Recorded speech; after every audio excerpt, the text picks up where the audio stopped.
So some other content creators have suggested that we're going to Koresh as the final zone of the War Within, but I'm not entirely sure that we are, and I think it's a lot more likely we're going to the Rootlands.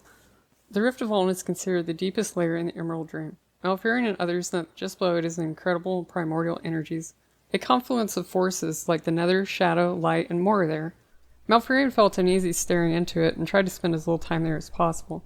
But why was Malfurion there? The book Stormrage came out before the Cataclysm, exploring the Emerald Nightmare deeper and setting up the Emerald Nightmare and Legion, many expansions in advance. In Stormrage, the people of the world basically had horrific visions when they slept, or their dreams were invaded by the nightmare, and many were held captive there. Going into the dream, Malfurion dispensed with its threats, chasing the Nightmare Lord Xavius to the Rift of Uln, where he thought to have defeated him. Malfurion noted that the darkness clinging to the Rift of Uln was highly stubborn, and could sense that the controller of the darkness was deep below Azeroth's oceans. We know that it is in Zoth, and able to deal with it and the nightmare stopped for a time, Tyrande called to Malfurion, and Malfurion concluded that there were more pressing matters. He then sealed the Rift of Uln, and with it he sealed the soul of Xavius within, where he would fester the darkness. We are told repeatedly that the Emerald Dream is what the world once was, and what it might one day be again. It is a version of the world undisturbed by intelligent life, and the world trees are said to be anchors for the dream to our reality. Every part of Azeroth has a reflection within the dream. Freya would shape the dream and order it. She directed the Well of Eternity's energies to Ungaro Crater, Shelizar Basin, and the Vale of Eternal Blossoms to accelerate evolution and create fonts of life. From these craters, the wild gods manifested physical forms began to walk the land. And then we get to the Emerald Nightmare Raid, and when we get to Emerald Nightmare Raid in Legion, it begins with a desecrated great tree in Val'sharah named... And when we get to the Emerald Nightmare Raid in Legion, it begins within a desecrated world tree in Val'sharah, made into a dreamway for the Emerald Nightmare to emerge into the world. In fact, the Dreamway was the network used by Oxyron to spread his corruption through the Emerald Dream to create the Emerald Nightmare.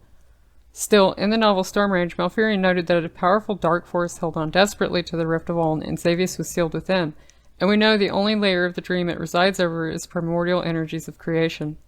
Il'gynoth is a boss in the raid, and when we find it, Malfurion says that it is the heart of the corruption, and it is corrupting the World Tree. We know now that this World Tree was the first World Tree of Eluna here, which Eonor planted and Amonthul destroyed. Malfurion then says that if Il'gynoth succeeds in corrupting the tree, it will use the roots to burrow down into the core of the world and make the nightmare our reality. We would later learn that Il'gynoth is just a piece of N'Zoth, a tumorous growth of himself he nurtured within the dream for this purpose. He's unsuccessful in his attempt to take the World Tree when we defeat him, but we know that Black Blood is a threat to the roots in the War Within, and in the quest Back to the Future in Dragonflight, we travel back to the time of the Black Empire with Chromie, where the old gods whisper to us.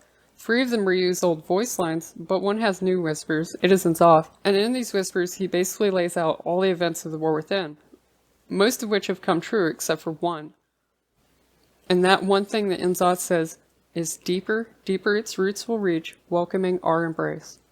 And in the War Within, the Haranir or Rowena tell us that there is a catastrophic problem affecting the roots and our people caused by the blood. Let's get back to the Rift of Uln. If the dream is a reflection of everything in the real world, then that means the Rift of Uln also has a counterpart on Azeroth. Quite simply, I believe it is the Rootlands. The roots are those of the first and oldest anchor of the dream through the first world tree.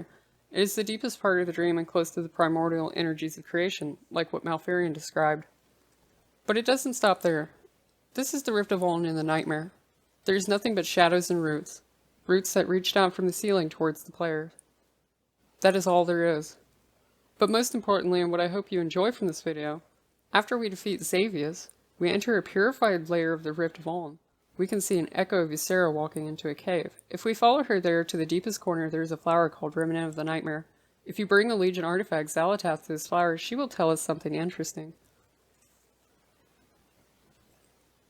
Almost completely gone as if it never existed, but the rift is vast and deep. And somewhere down there it stirs. Something has changed. The last prison weakens. We must prepare. But here's the part I hyped up, and the part I hope you really like. After the main campaign of Season 1, there is a post-campaign questline to help Rowena on her journey to the shores of Halifal. When we find her, she has 2 quests for us. One is called The Price of the Mission, where the black blood is seeped into the soil, a void-corrupted fauna grows called Strange Flower. She asks us to investigate this and bring her back some harvested pieces. However, we cannot. Upon touching the flower, it bursts into a vile liquid and does damage to us. The dot is called corruption. This is the same flower found in the Rift of Uln, and it uses the same target avatar icon. If you were just questing, you would have missed this. We are unsuccessful in collecting any samples, and Rowena concludes it is a problem for later, but this is a very masterfully subtle hint about what is going to happen. These flowers are growing here near the Rootlands and spreading a strange corruption to those that attempt to interact with them. Deeper into Ashkat, there are a number of quests involving the Black Blood. I have talked about them a little in my video about the unseeming, but I'm going to focus on one particular part of this quest chain. The Druids are investigating the blood in the chasm near the City of Threads. Eventually, we must go into the unseeming. We find echoes of Nerubian harvesters bearing the titles Discordant, and some already dead Nerubians with the title of Forgotten. In this quest chain to kill some of the larger adds within the unseeming, there is an Iraqi Faceless One and Slime Monster. The Slime Monster is named Warp Sapling. When slain, it says, "Return to the earth at last." Orwena will opine, "Roots, this abomination was once a thriving natural life in harmony with the world." The Faceless One when slain says, "Here we are eternal." Orwena says, "So many too far gone to find harmony once more. The unseeming may as well be a graveyard." After fighting enough aberrant creatures, Orwena concedes this place cannot be restored and we retreat to Wild Camp Ular. The most important part of this is Orwena's dialogue back at the camp. "There's a mystery to solve here. That might make others uncomfortable, but I intend to figure this out." And so far, Orwena is the only person truly concerned with discerning the unseeming or how to deal with the Black Blood. This quest takes place before the flowers I mentioned before. The price of the mission comes as the post-campaign questline for Season 1. Orwena and her people's efforts are futile so far, and there almost seems to be no way to cleanse the land of Black Blood corruption. The post-campaign quest also has one other important thing supporting my theory, that is the Rootlands is a Season 3 zone. A tired and defeated Harenir march with Orwena through Hollowfall, up to the point that the party is tired, weakened, and demoralized. They've begun to turn away from Orwena, as they have long tired of her defying their culture and ways of secrecy.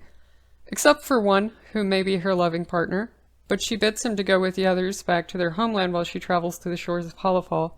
The important thing is that Orwena's people and lover have returned to the Rootlands, and surely she will desire to be reunited with them and share what she has learned. There is another thing regarding my theory that Rootlands is a Season 3 zone. Early into the PTR for the expansion, a map of the zones was data mined. It included Goblin Zone, Ajkahet, Hollowfall, and the Rootlands. Blizzard did not stay quiet about this either when it was discovered. They confirmed that the Rootlands is real, but that because it contained massive story spoilers, it would not be included in the beta for the expansion. There is so far no evidence of an ethereal-centric zone besides the cinematic, and I think jumping to the conclusion that Koresh is the final zone on one cinematic is a stretch. I think this is similar to Season 2 of Dragonflight, where Eridicron claims the Dark Heart and makes some ominous threats or warnings to us before disappearing. The Dark Heart would not appear again until the War Within. We know Blizzard has been working on the Rootlands as a zone since Alpha or Beta. We know where it is, and about these roots that put you to sleep if you attempt to ascend upward over the collapsed lake. And finally, I believe the Rootlands is the Azeroth version of the Rift of Oln. The dream is a reflection of the world untainted by intelligent life. It is the deepest layer of the dream, and only primordial energies lay below it. Inzoth held on stubbornly to the rift, and Malfurion sealed it. And then we find a tumorous growth of Inzoth growing on the dream version of Aluna here in the Nightmare Raid, where Malfurion says it intends to use the roots to burrow to the core of the world and devour the world soul. And in Dragonflight, Inzoth tells us, deeper its roots will reach, welcoming our embrace. Every other whisper given to us by Inzoth in Dragonflight has come true except for this one, and the Harenir were foreshadowed in the tale of Aluna here as the guardian of the roots. And the Harenir are desperately trying to cleanse the land of the Black Blood corruption. And near the Rootlands, we have found these same void flowers as within the Nightmare and corrupted saplings. There is only one path forward. We must travel to the Rootlands and face the remnant of corruption. But Xalatoth warned us this is all that is left, but that one day it will blossom, and that the last prison weakens. But I wonder, viewers, the remnant has been feasting on the Black Blood. What has become of it? And what is the last prison? And what is the last prison? In what way does it weaken? I think the Arathi tell us that Belledar shifting into the night phase is something that only happened in recent memory compared to how long that they've been there. And in the concept artwork, we see that Belledar has a staircase ascending to it. Many people suspect that Belledar might be a prison, And the mural that displays an old god and its minions coveting the crystal that is presumed to be Belledar has led to much speculation within the community. And I want to draw attention to the cinematic where Ansarek betrays her mother. And in this cinematic, the crystal is the point from which Xalatath emerges, and Queen Neferis instantly recognizes her and calls her the Harbinger. And in 11.1.5, that's on the PTR now, we know that the Nerubians are making their final assault to take the crystal. So I'm not sure what Belledar is, besides possibly a calcified chunk of the World Soul's essence as suggested by Arcadius in the archives. But whatever it is, it's probably not good. And at least one theory I've heard is that Belledar may be the prison containing a fifth old god, or maybe that it contains the dead body of Xalatath. Also, something I forgot to add here at the end, there is a quest within Camp Orlais where we help the Haranir and Arathi bridge relations. The Haranir send us to the collapsed lake above, telling us that we should help the root ancients there, and that if we find one, it might ease our mind and offer enlightenment. The root ancients are having a problem though. See, this was once a great lake. Over time the roots ruptured its floor and drained the water away. I've lived here for all of my lifetime. I witnessed it all. But now darker changes have come. Sometimes changes come with death. Decay is natural. But mites that feed upon my people are not. They spread an odd infestation that makes my bark feel like it crawls from my body. Destroy these mites so that I might rest without fear of their mouths upon my sleeping form. I appreciate what you have done. Do not worry, I am not finished yet. If you please, take this root to those who sent you. They can read the history of my life within the rings of the wood therein.